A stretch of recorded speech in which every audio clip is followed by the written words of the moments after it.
আসলে বাংলাদেশের বিভিন্ন জেলাতে নতুন একটা আতঙ্ক শুরু হয়ে গিয়েছে, সেটা হলো সাপের আতঙ্ক।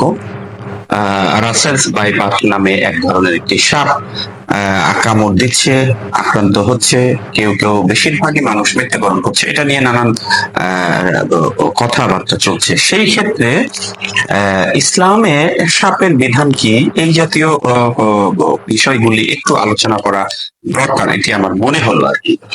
ইসলামের সাপের বিধান রয়েছে, সাপকে নিধন করার জন্য, সাপকে মেরে ফেলার জন্য ইসলামের নির্দেশ রয়েছে, এবং এ ব্যাপারে স্পষ্ট ভাবে কয়েকটি বিধান আমরা দেখতে পাচ্ছি। এর মধ্যে আবু দাউদ শরীফের 5248 নাম্বার, 5249 নাম্বার, 5251 নাম্বার এবং 52 নাম্বার, এই চারটা হাদিস এবং তিরমিজি শরীফের আর একটা হাদিস, এই মোট 5টি হাদিসের মধ্যেই আপনার ইসলামে সাপের যে বিধান, সে বিধান রয়েছে। প্রথম যেটি রয়েছে সেটা হচ্ছে 5248 নাম্বার হাদিস। হাদিসটা বর্ণনা করেছেন আবু হুরায়রা রাদিয়াল্লাহু তাআলা আনহু। তিনি বলেন, রাসূল কারীম সাল্লাল্লাহু আলাইহি ওয়াসাল্লাম বলেছেন, যেদিন থেকে আমি সাপের সঙ্গে যুদ্ধ করেছি এখন পর্যন্ত সন্ধি করি নাই, সুতরাং তোমরা সাপকে দেখা মাত্রই মেরে ফেলো। যুদ্ধ করেছে, সন্ধি করি নাই, তার মানে সাপের সাথে যুদ্ধ ঘোষণা, এটি একটি পর্যালোচিত বিষয় যে সাপের সাথে যুদ্ধ। রাসূল কারীম সাল্লাল্লাহু আলাইহি ওয়াসাল্লামের ভাষাটাই এটা ব্যবহার করেছেন। সুতরাং সাপকে দেখা মাত্রই সাপকে নিধন করে আল্লাহ রসুলের নির্দেশ, এ ব্যাপারে কোনো কার্পণ্যতা করার সুযোগ নেই।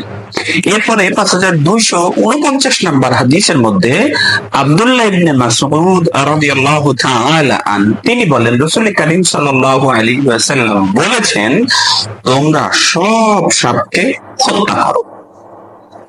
এরপরের লাইনে তিনি বলেছেন, যদি কেউ তোমরা সাপের প্রতিশোধ নেবার ব্যাপারে বিশ্বাসী হও, তবে তারা আমার দলের অন্তর্ভুক্ত না, মানে তারা আমার উম্মতের অন্তর্ভুক্ত না। এখানে একটা আকীদার বিষয়। আমরা অনেকেই বিশ্বাস করি যে সাপ মারলে হয়তো রাতের বেলা বা অন্য যে কোনো সময় সাপ প্রতিশোধ নিতে পারে। এটি নিছক কুসংস্কার।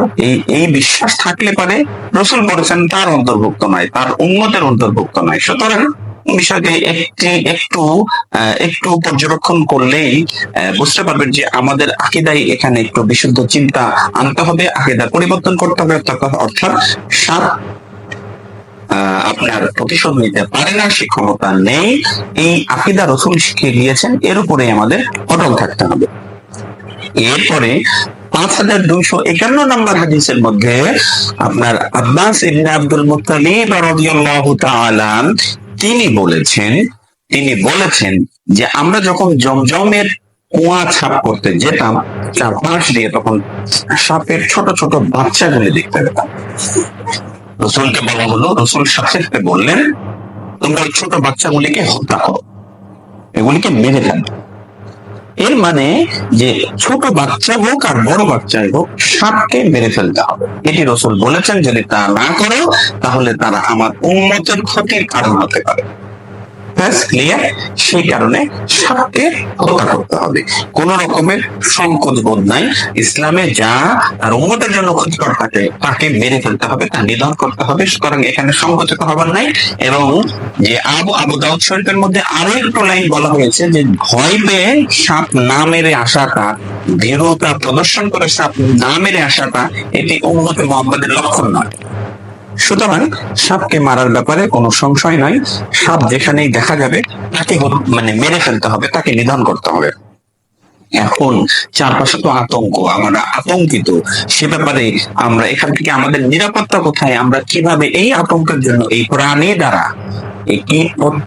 দ্বারা আমরা যে আতঙ্কিত হচ্ছি, এর থেকে আশ্রয় চাওয়ার জন্য আল্লাহ রসুলকে আমাদের কোন উপায় দেখিয়ে দেন নাই? অবশ্যই দেখিয়ে দিয়েছেন। সেই উপায় হচ্ছে রাসূল কারীম সাল্লাল্লাহু আলাইহি ওয়াসাল্লাম তিরমিজি শরীফের 3604 নম্বর হাদিসের মধ্যে রাসূল কারীম সাল্লাল্লাহু আলাইহি ওয়াসাল্লাম বলেছেন যে তোমরা এই দোয়াটি পাঠ করো, এই আর সাপের আক্রমণ থেকে, প্রাণী বিচ্ছুর আক্রমণ থেকে বাঁচার জন্য তোমরা এই দোয়া করো। সেই দোয়াটি হচ্ছে আউযু বিকালিমাতিল্লাহিল তাম্মাতি মিন শাররি মা খালাক। আমি আবার আপনাদেরকে বলছি, আউযু বিকালিমাতিল্লাহিল তাম্মাতি মিন শাররি মা খালাক। সুতরাং আশা করা যায় এটি সকালে 3 বার এবং সন্ধ্যায় 3 বার করবেন। আশা করা যায় আল্লাহ তাআলা আমাদেরকে হেফাজত করবেন এবং এই বিশ্বাস আমরা রাখি। এবং বাচ্চাদেরকেও যখন আপনারা বাইরে খেলতে দিবেন, বাইরে স্কুলে পাঠাবেন, তখন আপনি বলবেন, আপনার সাথে সাথে যাতে বাচ্চারাও বলতে পারে, পড়তে পারে, শুনতে পারে, শিখতে পারে, এ ব্যাপারে আপনারা সতর্ক হবেন এবং আশা করি আল্লাহ পাক আমাদেরকে নিরাপত্তা দান করবেন।